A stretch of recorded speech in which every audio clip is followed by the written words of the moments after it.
So what's up mga karuba? This is again your konyo Boy Apong Lanurepin English Ilocano Aglalaok. And napakabilis mag-upload ulit ako.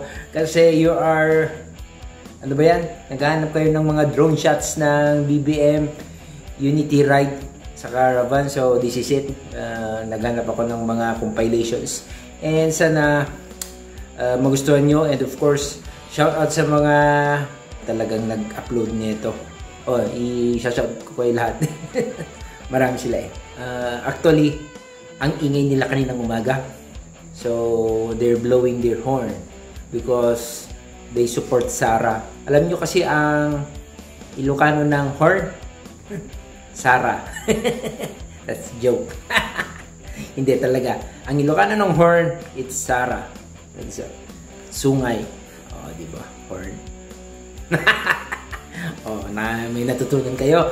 Okay. So, ayan. So, napakaingay ng Caravan kaninang umaga. So, huwag na natin patagalin pa. Papakita ko na sa inyo ang mga drone shots ng mga iba't ibang parte sa Ilocos Norte, Caravan.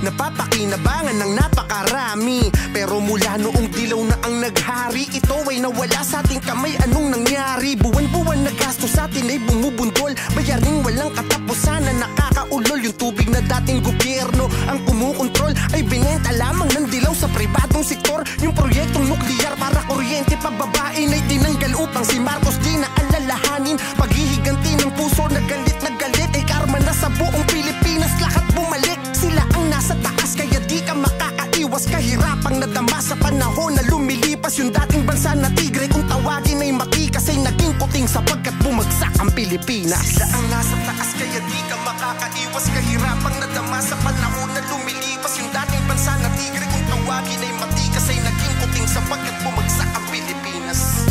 Mulat na ang aming mata sa aming mga naririnig. Ramdam ko na di pa huli,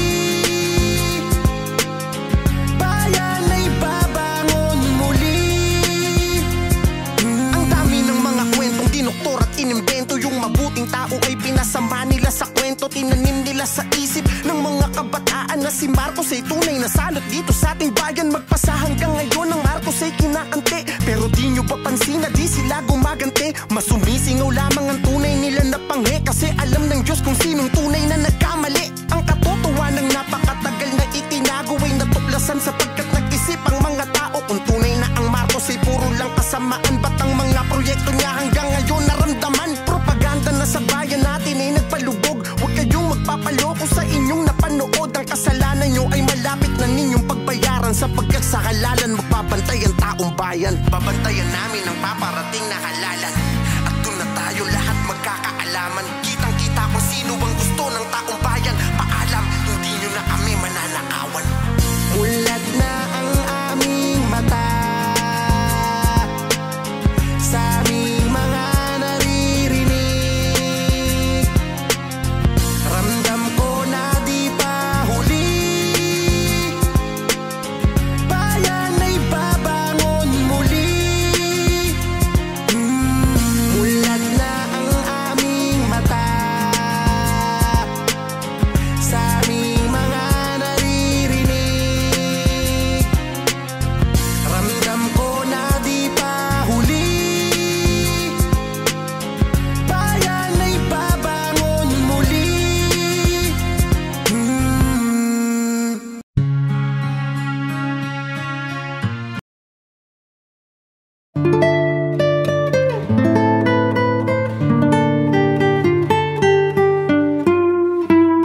Napapakinabangan ng napakarami, pero mula noong dilaw na ang naghari, ito ay nawala sa ating kamay. Anong nangyari? Buwan-buwan na gasto sa atin ay bumubundol, bayaring walang katapusan na nakakaulol. Yung tubig na dating gobyerno ang kumukontrol ay binenta lamang ng dilaw sa pribadong sektor. Yung proyektong nuklear para kuryente pababain ay tinanggal upang si Marcos di na alalahanin. Paghihiganti ng puso na galit ay karma na sa buong Pilipinas. Lahat bumalik, sila ang nasa taas, kaya di ka makakaiwas. Kahirapang nadama sa panahon na lumilipas. Yung dating bansa na tigre kung tawagin ay matikas ay naging kuting sapagkat bumagsak ang Pilipinas. Sila ang nasa taas, kaya di ka makakaiwas. Kahirapang nadama sa panahon na lumilipas. Yung dating bansa na tigre kung tawagin ay matikas ay naging kuting sapagkat bumagsak ang Pilipinas. Mulat na ang aming mata sa aming mga naririnig. Ramdam ko na di pa huli, bayan ay babangon muli. Ang dami ng mga kwentong dinoktor at inimbento. Yung mabuting tao ay pinasama nila sa kwento. Tinanim nila sa isip ng mga kabataan na si Marcos ay tunay na salot dito sa ating bayan. Magpasa hanggang ngayon ang Marcos ay kinaante, pero di nyo ba pansin na di sila gumagante? Mas sumisingaw lamang ang tunay nila na panghe, kasi alam ng Diyos kung sinong tunay na nagkamali. Ang katotohanan ng napakatagal na itinago ay natuklasan sapagkat nag-isip ang mga tao kung tunay na ang Marcos ay puro lang kasamaan. Ba't ang mga proyekto niya hanggang ngayon naramdaman? Propaganda na sa bayan natin ay nagpalubog. Huwag kayong magpapaloko sa inyong napanood. Ang kasalanan nyo ay malapit na ninyong pagbayaran, sapagkat sa halalan magbabantay ang taong bayan. Babantayan namin ang paparating na halalan, at doon na tayo lahat magkakaalaman. Kitang-kita kung sino ang gusto ng taong bayan. Paalam, hindi nyo na kami mananakawan. Mulat na ang aming mata sa aming mga naririnig. Ramdam ko na di pa huli, bayan ay babangon muli. Mulat na ang aming mata sa aming mga naririnig. Ramdam ko na di pa huli, bayan ay babangon muli. So tapos na. Ayan, maraming salamat sa inyong lahat. At maraming salamat din sa mga nag-aabang, palaging nag-aabang. Sa mga hindi pa nakasubscribe na nanonood, mag-subscribe kayo. And of course, sa mga nakasubscribe na at hindi pa naka-update, yan, click nyo lang yung notification bell. And of course, ayan, tapos na naman tayo. And ayan, so ganyan lang kasimple. Okay, this is again your Konyo Boy, Apong Glenn Rap in English, Ilocano, Aglalaok. Peace out, bye-bye!